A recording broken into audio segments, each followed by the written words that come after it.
Un après-midi ensoleillé, le corbeau est parti se promener. Il prit son envol du haut de sa maison, prit son envol et se mit à se promener en regardant et en contemplant toute la forêt et tout le village qui se trouvait à côté de la forêt. Puis, tout en volant, il admirait le paysage et le ciel bleu. Vraiment, ce jour-là, il a fait vraiment très très beau. Et le corbeau était très très content. Il se sentait bien. Alors, il se mit à s'envoler, à s'envoler, à s'envoler. Et à s'envoler jusqu'à qu'il arrive près des collines qui se trouvent à côté de la forêt. Là, il descend, il fait une pause, il s'arrête et il se repose et il contemple la forêt et le village. Et il se dit, mon Dieu, qu'est-ce que c'est beau, c'est vraiment magnifique. Je suis très très heureux d'habiter dans cette forêt près de ce village. Et que Skaer soit mon ami, ainsi que le loup et le renard et le pélican et tous les animaux, ainsi que le garde forestier. Ce jour-là, le corbeau était très très content. Alors, il commence à se promener près des collines. Et là, en arrivant près des collines, il descend, il voit une grotte. Il se dit, mais comment ça se fait qu'il y ait une grotte ici? Je ne l'avais jamais remarqué. Alors, il s'approche de la grotte et regarde, il fait tout noir. Cela lui faisait peur un petit peu. Pourtant, il faisait jour. Alors, il rentre à l'intérieur de la grotte. Ça résonnait. Il pouvait même entendre sa voix. Je suis le corbeau. Ça résonnait. Alors, il voulait continuer à rentrer à l'intérieur de la grotte, mais il avait un petit peu peur. Mais il continue quand même. Il avance, et puis, il voyait plus rien, car il faisait tout noir. Il avance, et là, d'un seul coup, il se cogne contre quelque chose. Ouf. Et là, en se cognant, quelque chose s'était allumé. Alors, en regardant ce que c'était une espèce de machine avec plein de lampes autour. Et lui, l'ayant cogné, la machine s'est allumée. Alors, il commence à monter au-dessus de la machine et regarde, il voit des chiffres, des lettres. Il n'y comprenait rien. Alors, il commençait à lire « Machine à remonter le temps ». Oh, comment ça? Comment est-ce possible, dit le corbeau, qu'une machine comme ça puisse exister? Alors, il redescend de la machine et il repart. Et dès qu'il est redescendu de la machine s'est éteinte. Elle a fait un petit bruit et toutes les lumières se sont éteintes. Et la grotte a repris la couleur qu'elle avait, c'est-à-dire tout noir. Alors le corbeau se précipita vers la lumière. Il court. Et il sort de la grotte. Il prit son envol et il se met à voltiger, à voler, jusqu'à la maison de son ami Skaer. Alors, il arrive près de la fenêtre, comme Skaer, sa chambre était tout en haut. Il arrive et il se pose près de la petite fenêtre. Et il voit son ami Skaer qui est en train d'étudier sur son lit. Alors, il tape à la vitre. Toc, toc, toc. Toc, toc, toc. Et Skaer n'entendait rien. Et là, le corbeau, il insiste à toc, toc, toc, toc, toc, toc. Et là, Skaer se retourne, vit le corbeau, va près de la fenêtre, ouvre la fenêtre. Salut le corbeau, mais que fais-tu là? Qu'est-ce qui se passe? Ah, salut Skaer. Comment tu vas? Je te dérange pas? Mais non, tu me déranges pas. Comment tu vas, corbeau? Oui, ça va et toi? Tu fais quoi? Bah écoute, là je suis en train d'étudier. J'ai beaucoup de devoirs, je dois les finir. Ah, c'est magnifique, mais j'ai quelque chose à t'annoncer. Bah quoi, dis-moi. Eh ben, écoute, il faut que tu viennes. Je vienne où?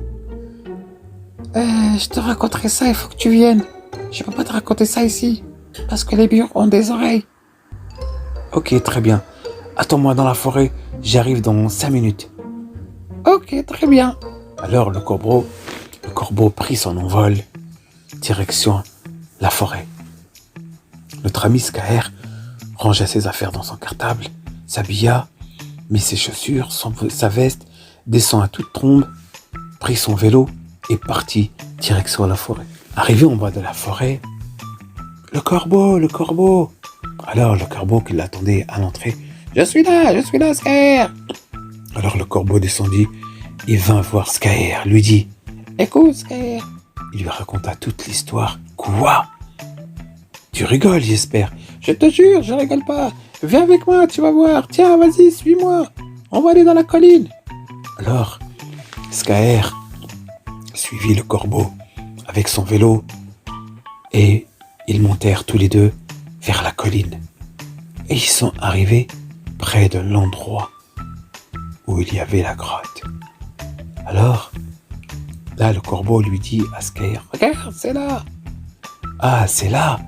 Oh, c'est un endroit effrayant. Alors, Skaer déposa son vélo et comme il avait une petite lampe de poche, toujours avec lui, il alluma la lampe de poche et dit au corbeau, allez, viens, suis-moi, on va rentrer. Je veux vraiment voir cette machine à remonter le temps, si elle existe vraiment. Mais je te dis, elle existe vraiment, je l'ai vue. Alors, nos deux amis sont rentrés dans la grotte et ils avancent pas à pas en faisant très attention, car dans la grotte, il n'y avait aucun bruit et il faisait tout noir. Il y avait juste la petite lampe de Skaer qui les faisait ramener jusqu'à la machine à remonter le temps. Et au bout d'un petit moment, ils arrivent et là le corbeau lui dit, regarde, elle est là, tu vois, je t'ai dit. Alors, Skaer s'approche et là, il mit sa main sur la machine et en mettant sa main sur la machine s'alluma. Toutes les lampes qui étaient dessus s'allumèrent. Elle a fait un bruit énorme et là, toutes les lampes étaient allumées. Et là, Skaer regarda. Regarde le corbeau, on peut même marquer la date où on veut y aller. Mais elle peut nous emmener, mais est-ce que c'est vraiment vrai? Ou est-ce que c'est pas vrai? Peut-être que elle ne fonctionne pas. Et si elle fonctionne, comment on pourrait faire? Écoute, il n'y a qu'une seule façon de le savoir. Nous devons réfléchir à une époque où nous allons. Et nous allons voir si cette machine fonctionne ou fonctionne pas. Alors, nos deux amis, ils étaient en train de tourner en rond. Le corbeau voulait aller voir les Romains. Lui, Skaer, voulait aller voir les Grecs. Puis, il voulait aller voir les Phéniciens. Puis, il voulait aller voir les Romains. Et ainsi de suite. Et ils ont passé comme ça au moins 5 à 6 minutes. Puis, ils ont dit, écoute. Alors, Skaer a dit au corbeau, écoute, toi, tu vas aller voir les Romains. Moi, je vais aller voir les Égyptiens et les Grecs. Alors, de ça, nous allons faire un truc. Nous allons aller voir d'abord les Romains. Mais attention, on ne sort pas. Juste, on s'arrête et on regarde. Ok?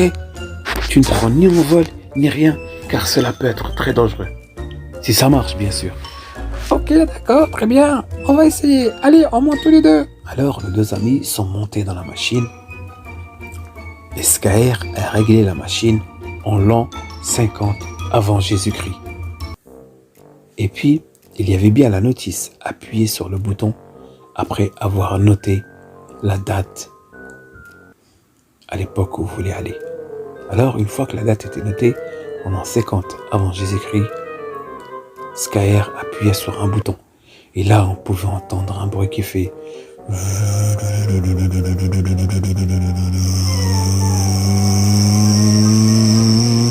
Et là, la machine se mit à trembler. Et les murs se mirent à trembler.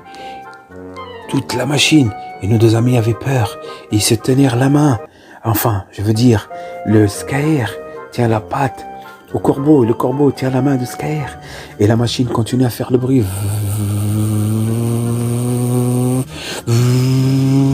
Et toute la grotte tremblait.